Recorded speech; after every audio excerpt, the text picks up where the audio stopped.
kita, kata Robi'ah, diminta mengistighfari istighfar kita. Kenapa? Istighfar kita selama ini banyak palsunya. Setiap hari, mungkin setiap habis sholat kita astaghfirullahaladzim. Kadang-kadang kaget pun yang keluar dari mulut kita astaghfirullahaladzim. Tapi istighfar kita tidak ada yang serius.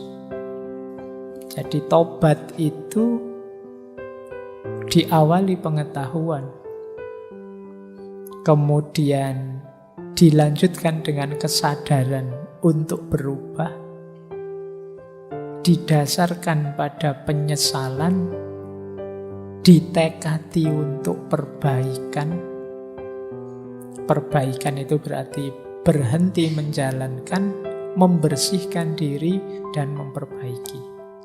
Ini rumusnya mirip takholli, tahalli, dan tajalli. Yang terakhir komitmen atau istiqomah. Kalau sudah geser ke arah kebaikan, istiqomahlah, komitmen di situ. Mungkin berat, karena tidak sesederhana waktu tobat, komitmen atau istiqomah ini biasanya lebih berat. Jadi setelah tobat, saatnya kita istiqomah. Ini sebenarnya ringkasan rumus dasar kalau kita ingin bertobat. Orang yang mau bertobat berarti orang yang sadar diri dan tahu diri. Bahwa kita ini manusia yang banyak khilaf, banyak alpa. Orang yang tidak mau tobat adalah orang yang sombong. Sebagaimana iblis. Iblis itu kan sombong. Merasa lebih tinggi. Merasa dia tidak salah pokoknya. Padahal sudah jelas-jelas salah. Nah, ini cirinya orang sombong. Sombong itu syirik kecil. Baik, jadi ini rumus dasarnya tobat. Buahnya tobat apa? Kalau ini efeknya. Jadi itu saya bawakan 2 ayat, silahkan nanti kamu cari terjemahannya. Surat Hud ayat 52 dan surat Nuh ayat 10 sampai 12. Ini 2 ayat ini menunjukkan janjinya Allah. Orang yang bertaubat itu akan diberi aneka ragam anugerah sebagaimana hujan dari langit. Kalian baca saja terjemahannya ya, dicari. Tapi intinya, ini karena waktu saya tidak bisa menjelaskan detail.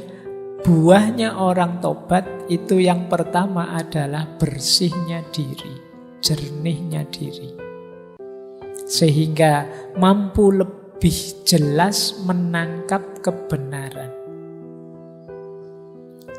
Yang kedua, tenangnya diri. Dosa itu menggelisahkan. Jadi orang yang tahu bahwa dia berdosa itu biasanya hatinya tidak nyaman, tidak tenang. Ketika kalian mau bertobat, disitulah kalian ketemu ketenangannya hidup. Jadi tergantung kamu ingin mencari kesenangan atau mencari ketenangan. Ketenangan akan membuatmu dekat dengan Allah, dalam bahasa agamanya mutmainah. Kalau kesenangan kadang menjauhkanmu dari Allah. Banyak orang mengorbankan ketenangan hidup hanya demi kesenangan yang sesaat. Nah, hati-hati. Kalian harus cerdas, karena ini ngaji filsafat, berpikirnya harus jauh ke depan. Tidak hanya menemukan senang, enak yang sesaat, tapi carilah yang nilainya lebih, durasinya lebih panjang, lebih long lasting. Ini kayak hierarki nilai di seller kemarin. Jadi orang yang bertobat itu dia mendapat keuntungan, ketenangan. Yang ketiga, kedekatan dengan Allah tentu saja. Allah itu sangat sayang dengan orang yang tobat. Nanti ada hadisnya. Kemudian cinta ilahiyah, cinta pada Allah. Jadi taubat akan membawa cintanya Allah pada kita, yang pada gilirannya juga akan menumbuhkan cinta kita pada Allah, karena kita meninggalkan cinta-cinta yang lain yang sifatnya duniawi. Dan yang kelima, ini yang ayat yang saya singgung tadi, anugerah. Allah itu saking inginnya kita bertaubat, Dia menjanjikan macam-macam bagi orang yang taubat, termasuk aneka ragam anugerah yang ada di 2 ayat tadi. Baik, jadi ini buahnya. Tapi buah tidak akan kita temui kalau prosesnya belum jalan.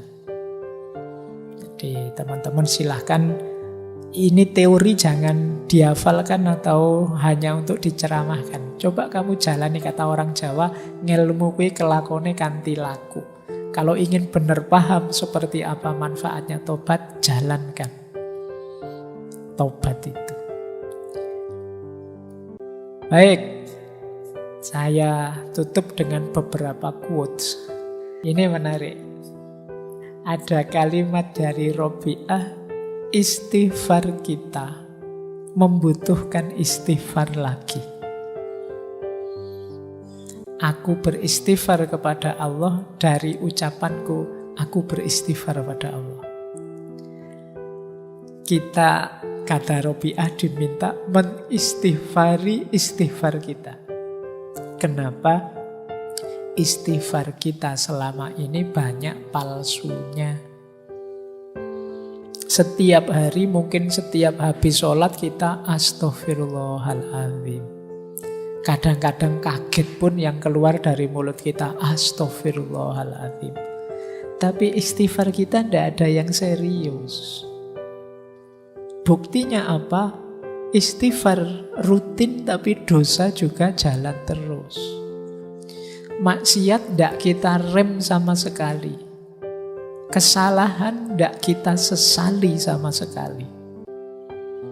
Maka kata Robi'ah, aku beristighfar dari istighfarku sendiri. Istighfarku ternyata isinya bukan aku bertobat pada Allah, tapi justru istighfarku seakan-akan meremehkan istighfar itu sendiri dengan jalan dosa yang jalan terus, kekhilafan kemaksiatan yang tidak pernah aku sesali. Ini quotes pertama dari Robi'ah. Quotes kedua, ini nanti kalian renungi ya. Kalau ini menarik, kalau ini agak dalam. Ada orang bertanya pada Robi'ah. Orang ini merasa banyak dosa. Aku telah sering berbuat dosa. Dan semakin lama aku merasa tidak taat pada Allah. Apa kalau aku tobat, Allah mengampuniku? Robi'ah menjawab tidak. Tetapi kalau Allah mengampunimu, maka engkau akan tobat. Kamu pikir ya, ini agak dibalik logikanya. Jadi maksudnya apa? Keterbukaan hatimu untuk bertobat sungguh-sungguh itu hakikatnya sudah dibuka pintu ampunannya Allah untukmu. Anugerahnya Allah padamu. Diberi anugerah kok tidak diambil, ya berarti itu salahmu. Jadi bukan kalau saya bertobat Allah akan mengampuni. Allah akan mengampuni kalau Allah sudah mengampuni, maka aku akan terbuka untuk bertobat. Jadi tobat itu hakikatnya anugerahnya Allah. Maka tadi saya bilang, kapanpun kalian terbersit di pikiranmu untuk bertobat, itu adalah Sirotol mustaqim, cahaya yang diberikan oleh Allah, doa yang kamu minta tiap hari untuk ditunjukkan jalan lurus. Itulah bentuk pengabulannya Allah, antara lain dalam bentuk kesadaran dan niatmu untuk tobat. Maka jangan ditunda-tunda, jangan dinanti-nanti, Di nanti-nanti maksudnya nanti saja, nanti saja. Jadi ini nanti kalian renungi kalimat dari Robi'ah ini. Baik, saya tutup dengan beberapa kalimat dari Syekh Ibnu Athaillah. Saya akan baca saja, tidak saya jelaskan, mungkin sudah bisa dipahami mengingat waktunya. Ini saya ambil dari kitab Bahjatun Nufus, penerang jiwa, bukan dari hikam. Jadi ini kalian dengarkan ya. Perbuatan maksiat itu ibarat api, sementara kegelapan ibarat asapnya. Laksana orang yang menyalapakan perapian di rumah selama 70 tahun, bukankah rumah tersebut akan menjadi gelap dan hitam? Demikian pula dengan kolbu. Ia akan menjadi gelap karena tumpuan maksiat. Ia baru menjadi bersih dengan tobat kepada Allah. Kehinaan, kegelapan, dan hijab terkait erat dengan maksiat. Jika engkau bertobat pada Allah, bekas-bekas dosa itu pun menjadi sirna. Saya lanjutkan lagi. Janganlah engkau berputus asa terhadap rahmat Allah dengan berkata, sudah berapa kali aku bertobat dan insaf. Terus kumat lagi, terus tobat lagi. Maksudnya begitu. Jangan putus asa, sebab orang yang sakit sewajarnya akan terus minum obat, mengharapkan tetap hidup dan menginginkan sehat selama ruh di kandung badan, tanpa pernah merasa putus asa. Jadi penyakitnya manusia yang namanya khotok wan nisyan itu mungkin setara dengan diabetes atau darah tinggi atau kolesterol. Penyakit-penyakit yang membuat orang butuh obat terus. Obatnya namanya tobat. Jadi tidak apa-apa, tidak usah putus asa. Pak, saya sudah dosa, tak ulang lagi. Tobat lagi, tak ulang lagi. Ya kayak orang minum obat, tidak apa-apa. Jangan putus asa. Teruslah bertobat. Yang ketiga, ketika seseorang hamba bertobat, maka rumahnya di surga merasa gembira. Demikian juga langit dan bumi, Nabi, juga Allah sendiri. Jadi ketika kita tobat, alam semesta sebenarnya bergembira merayakan tobat kita. Rasulullah bersabda, sungguh Allah jauh lebih bahagia karena tobat seorang hamba dibandingkan orang yang mengendarai untanya di padang pasir, tiba-tiba untanya tersesat dan menghilang darinya. Padahal di atas unta tersebut terhadap makanan dan minuman kepunyaannya. Akhirnya ia putus asa dan mendatangi sebuah pohon untuk merebahkan diri di bawah naungannya. Ia benar-benar putus asa dengan untanya. Ketika ia dalam keadaan demikian, tiba-tiba unta itu berada di hadapannya.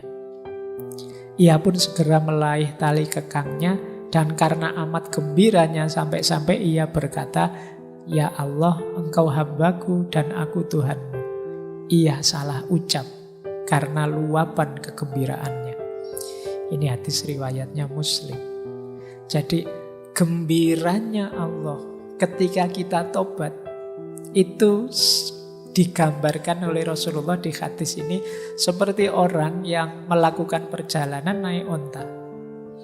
Tiba-tiba untanya hilang, dicari kemana-mana, tidak ketemu, dia sampai putus asa. Saking capeknya mencari, dia tertidur di bawah pohon. Begitu bangun, tiba-tiba untanya sudah ada di depannya. Situasi seperti ini kan membuat orang gembira luar biasa. Sudah putus asa di tengah padang pasir, tidak tahu mau kemana, tiba-tiba datang untanya. kegembiraan semacam ini itu sebagaimana gembiranya Allah kalau kita tobat. Yang saking excitednya kalau di hadis itu orang ini sampai kebalik-balik bilangnya, ya Allah, Engkau hambaku, aku Tuhanmu. Kebalik harusnya, Engkau Tuhanku, aku hambamu. Ini makanya kalau kalian ingin menggembirakan Allah, menggembirakan Rasul-Nya, menggembirakan alam semesta, bertobatlah. Baik. Masih dari Bahjatun Nufus terakhir, jika engkau ditanya, siapakah orang mukmin itu?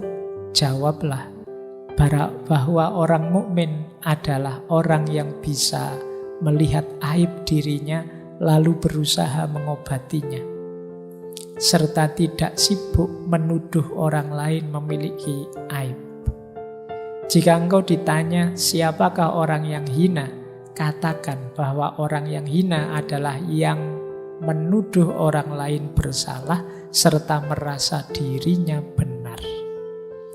Rasulullah bersabda, berbahagialah orang yang sibuk dengan aibnya sendiri sehingga lupa dengan aibnya orang lain.